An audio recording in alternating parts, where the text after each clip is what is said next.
गइल केहू आधे रहिया, बरस गइल अखियाँ।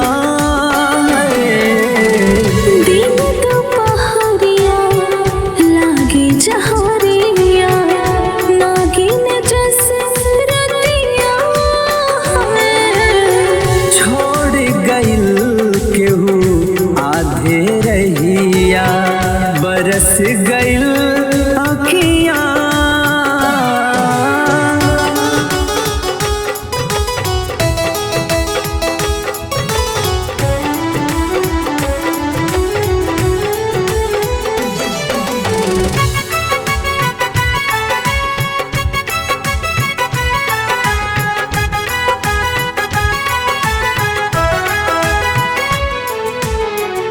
याद पिया की जब जब आवे, सो बिछुअन के डंक लगावे।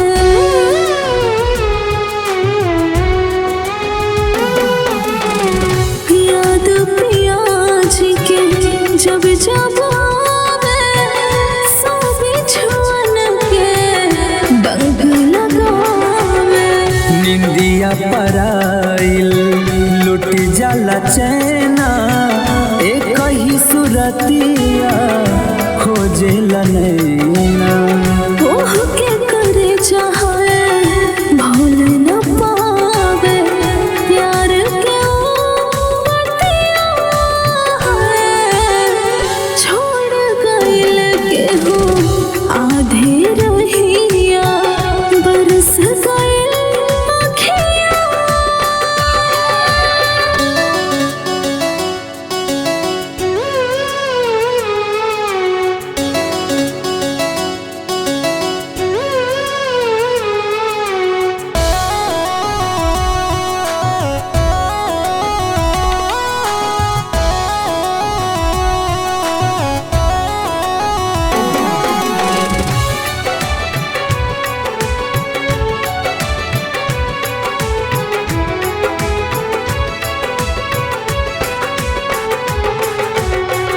बिरहिन कहीं के बदरा छेड़े, मिलन के आस के मन ना छोड़े।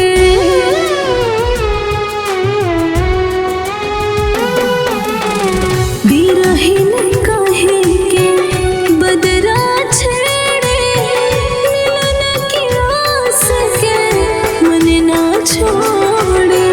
भटकेला मन पागल बन के, हमरो खबर केहू दे दे उनके। साचा निर्दयिया होला लागे, मर्दन के जतिया।